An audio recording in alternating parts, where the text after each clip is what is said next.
Hello everyone, आज है 23 फरवरी और आज इस वीडियो में हम बात करेंगे जी एंटरटेनमेंट एंटरप्राइज के बारे में। देखिए, जी एंटरटेनमेंट का जो शेयर है ना, आज सुबह काफी बड़ी गिरावट दिखाता हुआ हमें नजर आया। इवन अगर हम देखें तो ये 13% तक टूट गया था। 176 रुपीज तक गया था, लेकिन वापस इस थोड़ा सा रिकवर करने की कोशिश कर रहा है। लेकिन फिर भी अभी जब हम बात कर रहे हैं इसको लेकर, तो 9% की गिरावट अभी भी है। और ये गिरावट एक्सपेक्टेड भी थी कि गिरावट देखने को मिलेगी, क्योंकि भैया कंपनी के ऊपर हो चुका है कांड। तो उसके बारे में हम बातचीत भी करेंगे, लेकिन उससे पहले अगर आपने अभी तक चैनल को सब्सक्राइब नहीं किया है तो प्लीज़ अभी इसे सब्सक्राइब कर लीजिए, क्योंकि आगे भी बहुत सारे वीडियोस हैं जो आपको काफ़ी ज़्यादा हेल्प करेंगे। तो जी एंटरटेनमेंट देखा जाए तो पिछले कुछ दिनों से कुछ खास अच्छा परफॉर्म नहीं कर रहा है। पिछले एक महीने के अंदर जी एंटरटेनमेंट के शेयर में तकरीबन 15% की गिरावट है। और अगर आप देखो तो 226 रुपए से ये टूटकर नीचे आया है। थोड़ा सा संभलने की कोशिश भी करी, लेकिन वापस टूटता हुआ नजर आया। काफी बड़ी गिरावट अभी हमें यहां पर देखने को मिल रही है। एक साल में अगर हम देखें तो पिछले एक साल के अंदर जी एंटरटेनमेंट एंटरप्राइज का शेयर 21% की गिरावट दिखाता नजर आया है और लगातार ये टूट रहा है। अगर हम देखें तो 280 पे था, लगातार वहां से टूटता हुआ नजर आ रहा है। एक बड़ी अपडेट यहां पर आई और वो थी इंसॉल्वेंसी को लेकर। तो भैया एडमिट कर ली गई है, ठीक है। इनकी जो भैया प्रोसीडिंग थी, यहां पर जो एनसीएलटी ने एडमिट कर लिया है IBC plea of IndusInd against Zee. Zee के खिलाफ जो भैया इन्होंने फाइल किया था इंसॉल्वेंसी कि भैया इनको बिकवाओ, इनके असेट्स बिकवाओ और हमारा पैसा दिलवाओ। तो यहां पर Mumbai bench of national company law tribunal NCLT on Wednesday admitted an insolvency petition against media company Zee entertainment enterprise filed by its financial creditor IndusInd bank. IndusInd bank ने भैया बिकवाने की कोशिश कर रहे हैं यहां पर इसको। लेकिन एक बड़ी अपडेट यहां पर यह भी है कि देखो, बहुत टाइम से चर्चा चल रही थी कि सोनी पिक्चर्स जो है और जी एंटरटेनमेंट जो है, ये इनका मर्जर हो सकता है आने वाले दिनों में।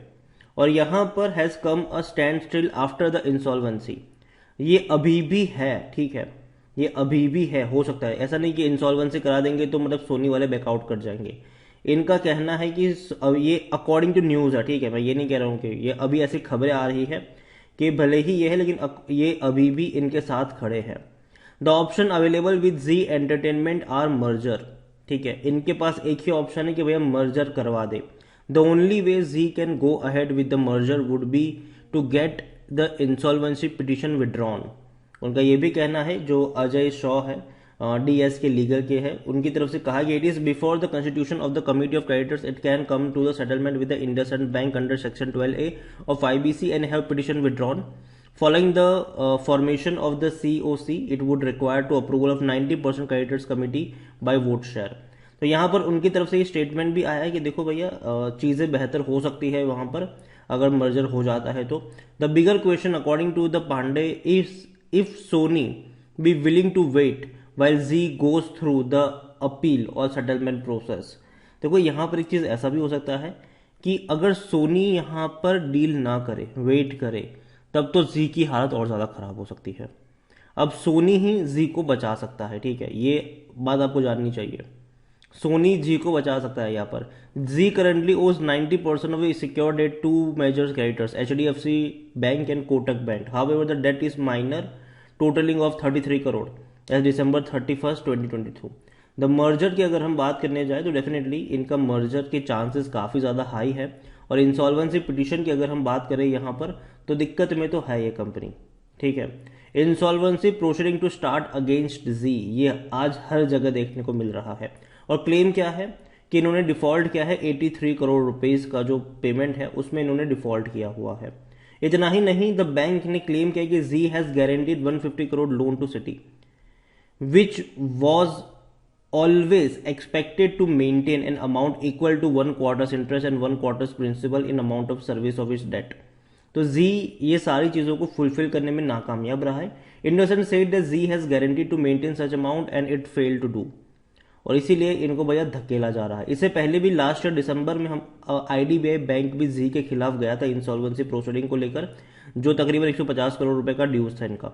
हाउएवर डिस्प्यूटेड द क्लेम, यहाँ पर सब कुछ डिस्प्यूटेड बाद में हुआ भी था, लेकिन bank purport claim raise under the debt वहां पर जो भी। तो देखो, दिक्कत तो है अभी के लिए जी के सामने। दिक्कत तो है, लेकिन धीरे धीरे रिकवर करने की ये कोशिश ज़रूर कर रहा है, क्योंकि जैसे ही ये खबर आई कि भैया इंसॉल्वेंसी प्रोसीडिंग स्टार्ट हो रही है, लेकिन साथ में एक राहत की खबर ये भी है कि शायद सोनी और इनका मर्जर हो जाए। अगेन सब कुछ अभी भी अनक्लियर है, ठीक है। तो इसको आधार बनाकर अगर आप खरीदारी करने जा रहे हो तो समझो कि भैया आप एक एटलीस्ट बहुत बड़ा रिस्क ले रहे हो यहाँ पर, वो भी एक रिस्क की बाजार में। जहां तक बात करें तो भैया मिड कैप शेयर है ये, 17,800 करोड़ का इसका मार्केट कैप है। वॉल्यूम देखे तो 2 करोड़ 60 लाख से भी ज्यादा देखने को मिल चुके हैं। अभी जैसे बाजार खुला ही है, 10 बजे है अभी, और शायद ये और कह सकते हैं कि बड़े वॉल्यूम्स आज दिखा सकता है ये। जी का परफॉर्मेंस अगर हम देखें तो कुछ खास अच्छा नहीं है, ये आप समझिए। 2111 करोड़ का इनका रेवेन्यू रहा है दिसंबर में, जो पिछले साल 2112 करोड़ था। तो पिछले साल के मुकाबले रेवेन्यू में कुछ नहीं बढ़ा है, वहां का वहां है, लेकिन प्रॉफिट बहुत ज्यादा कम हो चुका है। पिछले साल इनका जो प्रॉफिट 300 करोड़ तक का जो हुआ करता था, वो 24 करोड़ में सिमट गया है। तो जाहिर सी बात है भैया, डिक्लाइन है, बहुत बड़ा डिक्लाइन है ये। इससे पहले भी 112 करोड़ का था, मतलब कि क्वार्टर ऑन क्वार्टर डिक्लाइन देखने को मिल रहा है। जी एंटरटेनमेंट को लेकर अगर हम देखें तो शेयर रिकवर तो जरूर कर रहा है, लेकिन अभी भी थोड़ी सी दिक्कतें है यहाँ पर आने वाले दौर में। बीच में अभी इनका जो केबल ऑपरेटर के साथ भी डिस्प्यूट हुआ था, जिसमें जी, सोनी या डिज्नी का डिस्प्यूट था, और केबल में से वहां से जो चैनल्स है वो ऑफ एयर भी हो चुकी थी। एमकी ग्लोबल की बाइंग की रिकमेंडेशन थी, हालांकि ये 16 फरवरी का है, लेकिन पिछले हफ्ते 260 रुपए का टारगेट था। प्रभुदास लीलाधर की बाइंग की रिकमेंडेशन थी, 277 का यहाँ पर टारगेट था, लेकिन तब पता नहीं था ये इंसॉल्वेंसी वाला। अब देखते हैं पता होने के बाद क्या होता है, टारगेट रिवाइज होते हैं कि नहीं। According to Moneycontrol user 29% लोग कह रहे हैं कि बेच दो, 57% लोग कह रहे हैं खरीदो, 14% लोग कह रहे हैं होल्ड करो। बड़े बड़े मतलब कह कि रिसर्च हाउस ने यहाँ पर बाइंग की रिकमेंडेशन दे के रखी हुई थी, 260, 277, 310, 308 तो है, लेकिन फिर भी अभी सिचुएशन पूरी अलर्ट है, मतलब पूरी उल्टी सिचुएशन है यहाँ पर। जहां तक बात करें कंपनी के डिविडेंड की, तो पिछले साल 3 रुपए का पे किया था इसने डिविडेंड, ठीक है। बोनस की बात करें तो 2010 में पे किया था। इनके रेवेन्यू अगर आप देखो तो पिछले 5 साल, पिछले 4 सालों में रेवेन्यू में कोई इतना बड़ा जंप नहीं, 8,000 करोड़ के रेवेन्यू है और उसी के ऊपर है ये। 2019 में भी उतने थे, 22 में भी उतने ही है। तो ग्रोथ नहीं है, जो ग्रोथ होनी चाहिए quarter on quarter, year on year, वो ग्रोथ नहीं है। प्रॉफिट की अगर हम बात करें तो प्रॉफिट डिक्लाइन हुआ जरूर था, 1500 से सीधा 527 पे था कोविड के टाइम पर। बाद में ग्रोथ देखने को मिल रहा था, ठीक है, 527 करोड़, फिर 800 करोड़, फिर 995 करोड़। लेकिन अभी क्या हो रहा है पता है, दूसरे क्वार्टर में 112 करोड़ रहा, तीसरे क्वार्टर में 24 करोड़ का ही रहा। तो आप देखो कि यहां से 2023 में एक बहुत बड़ा डिक्लाइन एक्सपेक्टेड है, कि प्रॉफिट बहुत कम हो रहा है इनको। रेवेन्यू चलो उतने ही है, लेकिन प्रॉफिट बहुत कम हो रहा है क्योंकि खर्चे बहुत ज्यादा बढ़ गए इनके। डेफिनेटली इनका जो ओटीटी प्लेटफॉर्म है Z5 अच्छा परफॉर्म कर जरूर रहा है, और शायद आने वाले दौर में सोनी इसको लेकर कुछ कर भी सकता है। लेकिन फिर भी मैं ये कहूंगा कि बाकी की जो चैनल्स है ना, वो उतनी ज़्यादा फेमस नहीं हो रही है इनकी। जी की बात करने की कोशिश करें तो 20 का इसका पी रेशियो है, 86% एनालिस्ट कहते हैं खरीदारी करो। देखो जी की ब्रांड अगर आप देखो तो भैया जी टीवी है, जी सिनेमा है, एन टीवी है, एंड पिक्चर्स है, और भी कई सारी है, ठीक है। न्यूज़ में भी कई सारी देखने को मिलेगी, मीडिया एंटरटेनमेंट में भी कई सारी देखने को मिल जाएगी आपको। और जो इनका ओटीटी प्लेटफॉर्म है वो तो है ही यहाँ पर Z5। होल्डिंग को लेकर देखें शेयर होल्डिंग में तो 3.99% है प्रमोटर के पास, 26.84% है म्यूचुअल फंड के पास, 10.64% है डोमेस्टिक के पास, 37.33% है एफआईएल्स के पास, रिटेल्स और अदर्स के मिलाकर 21.19% की होल्डिंग है, जिनमें से रिटेल इन्वेस्टर्स 10.19% की होल्डिंग लेकर बैठे हुए हैं।